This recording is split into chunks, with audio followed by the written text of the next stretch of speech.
কিরে, আজকেও কি বিয়ে বাড়ি? রোজ রোজ বিয়ে বাড়ি হয়? বিয়ে বাড়ি মিটে গেছে, এবার যাচ্ছি হচ্ছে ঘুরতে, ছোটখাটো ঘুরতে। ঠিক আছে, আমরা সবাই মিলে যাচ্ছি পুরুলিয়ায়। পুরুলিয়া। আমাদের রাতে ট্রেন, 11:30টার সময় ট্রেন। বাট ট্রেনের তো আজকে খুব প্রবলেম, অনেক ট্রেন ক্যান্সেল, তাই জন্য একটু তাড়াতাড়ি বেরোবো। আর বাইরে খুব বৃষ্টিও হচ্ছে। চলো বেরোই, তারপর দেখা হচ্ছে। সাউথ ইস্টার্ন লাইনে ট্রেনের এত বাজে অবস্থা যে আমাদের ট্রেন লেটের জন্য আমরা তড়িঘড়ি করে ট্রেনে উঠেছি, রাত্রে কোনো ভিডিও নিতে পারিনি। আর রাতের ট্রেন ছিল আমাদের চক্রধরপুর। আমরা পুরুলিয়া স্টেশনে নেমেছি, বাইরে যাচ্ছি গাড়িটা ধরার জন্য। আমরা এখন সবাই মিলে গাড়িতে উঠে পড়েছি।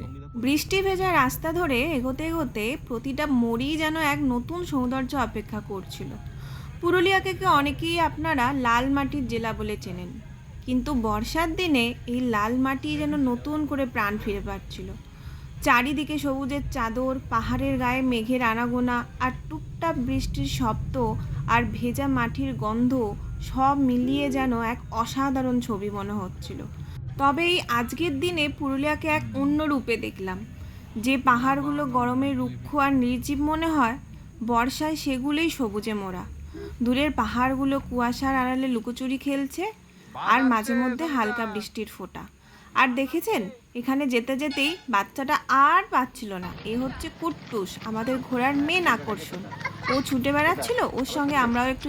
বৃষ্টি হচ্ছে বলে আরো বেশি ভালো লাগছে পুরুলিয়াটা। রোদ্দুর হলে জানি না কেমন লাগতো, বাট বৃষ্টির সময় সত্যি অসাধারণ লাগছে। সামনের ভিউটা শুধু একবার